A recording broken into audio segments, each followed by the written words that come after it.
Difference between composition and regular firm. जैसा कि मैंने बताया, जीएसटी में फर्म को दो तरह से रजिस्टर्ड किया जा सकता है, पहली कंपोजिशन फर्म एंड दूसरी रेगुलर फर्म।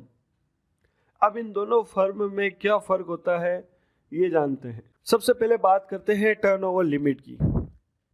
अगर किसी फर्म की एक साल की सेल यानी एक साल का टर्नओवर 1.5 करोड़ से कम है तो फर्म को कंपोजिशन में रजिस्टर्ड करवाया जा सकता है, और अगर किसी फर्म की एक साल की सेल 1.5 करोड़ से ज़्यादा है तो फर्म को रेगुलर में रजिस्टर्ड करवाना अनिवार्य है।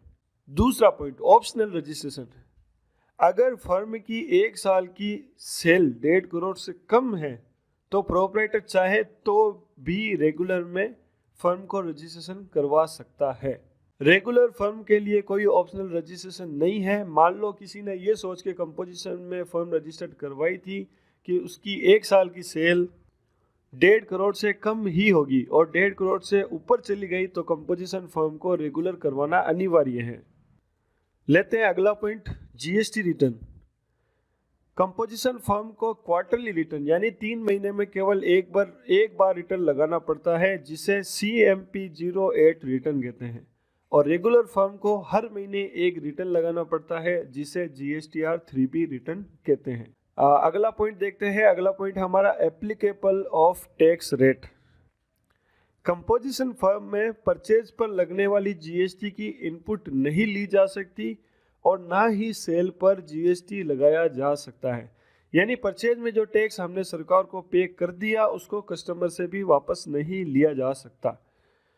रेगुलर फर्म को इनपुट जीएसटी और आउटपुट जीएसटी का पूरा रिकॉर्ड रखना पड़ता है, यानी हर मंथ कितनी परचेज की और उस पर कितना टैक्स पे किया, और हर महीने कितनी सेल की और उस पर कितना टैक्स कलेक्ट किया, ये सब रिकॉर्ड रखना पड़ता है। अब बात करते हैं अगले पॉइंट की, टैक्स लायबिलिटी।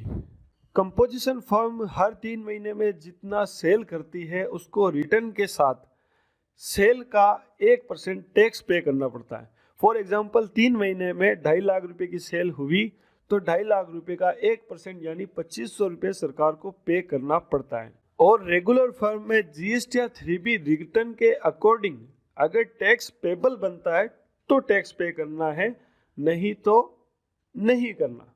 फॉर एग्जाम्पल 1 महीने में 1000 रुपये की परचेज की जिस पर 500 रुपये टैक्स परचेज के साथ ही पे कर दिया, और उसी महीने 1200 रुपये की सेल की जिस पर 700 रुपये टैक्स कस्टमर से कलेक्ट किया, यहाँ हमारी टैक्स लायबिलिटी बनती है।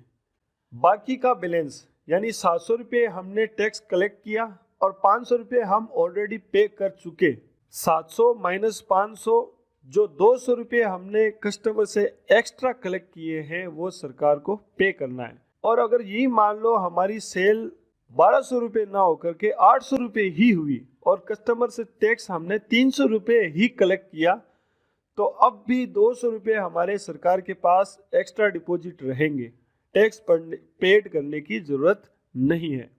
लेते हैं अगला point, example of entry. Composition firm में टैली में परचेज या सेल की एंट्री करने पर SGST एंड CGST या IGST नहीं लगाया जाता है। डायरेक्ट टैक्स इंक्लूडेड आइटम की वैल्यू डालकर एंट्री कर दी जाती है। फॉर एग्जाम्पल मैंने अगर कोई 1200 रुपये का मोबाइल खरीदा तो मैंने आपको बताया था कि उसमें 1000 रुपये मोबाइल की वैल्यू होती है और 200 रुपये जो है वो होता है टैक्स। तो कंपोजिशन फर्म को डायरेक्ट 1200 रुपये की एंट्री करनी पड़ती है, उसमें वो SGST एंड CGST नहीं लगा सकता। और रेगुलर फर्म में टैली में परचेज या सेल की एंट्री करने पर आइटम की टैक्सेबल वैल्यू अलग लिखी जाती है और उस पर लगने वाला टैक्स SGST एंड CGST या फिर IGST लगाया जाता है। लेते हैं अगला पॉइंट है हमारा name of invoices. Composition firm में जो बिल बनता है उसे बिल ऑफ सप्लाई कहते हैं और रेगुलर फर्म में जो बिल बनता है उसे टैक्स इनवॉइस कहा जाता है। अब लेते हैं इनका एडवांटेज। कंपोजिशन फर्म में बुक्स कीपिंग करना इजी है, यानी अकाउंट्स मेंटेन करना बहुत आसान है, और क्वार्टरली रिटर्न यानी 3 महीने में केवल एक ही रिटर्न लगाना पड़ता है। रेगुलर फर्म का एडवांटेज ये है कि रेगुलर फर्म में परचेज पर इनपुट टैक्स लिया जा सकता है और सेल पर दूसरी फर्म को टैक्स दिया जा सकता है।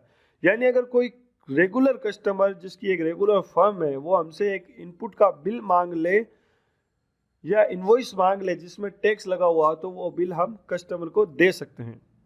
अब बात करते हैं डिसएडवांटेज की। कंपोजिशन फर्म में अगर कोई कस्टमर रेगुलर फर्म में रजिस्टर्ड है और वो कंपोजिशन फर्म वाले से इनपुट लेने के लिए विद टैक्स इनवॉइस मांग ले, तो कंपोजिशन फर्म वाला इनवॉइस नहीं दे सकता। उसमें जैसा कि मैंने बताया कि कंपोजिशन फर्म वाला एसजीएसटी एंड सीजीएसटी नहीं लगा सकता, उसको डायरेक्ट आइटम की वैल्यू लिखनी पड़ती है। और रेगुलर फर्म का डिसएडवांटेज ये है कि हर महीने रिटर्न लगाना पड़ता है, उसमें भी टैक्स मिसमैच का पूरा ध्यान रखना पड़ता है और बुक्स कीपिंग में भी थोड़ी सावधानी बरतनी पड़ती है, यानी अकाउंट्स को भी अकाउंट का काम भी आपको थोड़ा संभल कर करना पड़ता है। तो ये कंपोजिशन और रेगुलर फर्म में डिफरेंट है। ज़्यादातर लोग फर्म को रेगुलर में ही रजिस्टर्ड करवाते हैं। उम्मीद करता हूँ कि आपको अच्छे से समझ में आ गया होगा। हम आगे के चैप्टर में जो भी सीखेंगे फिलहाल रेगुलर फर्म के अकॉर्डिंग ही सीखेंगे। कंपोजिशन फर्म की अकाउंटिंग बहुत ही आसान है। रेगुलर फर्म की अकाउंटिंग सीखने के बाद कंपोजिशन फर्म की भी अकाउंटिंग सिखाऊंगा। फिलहाल हम रेगुलर फर्म की अकाउंटिंग सीखेंगे।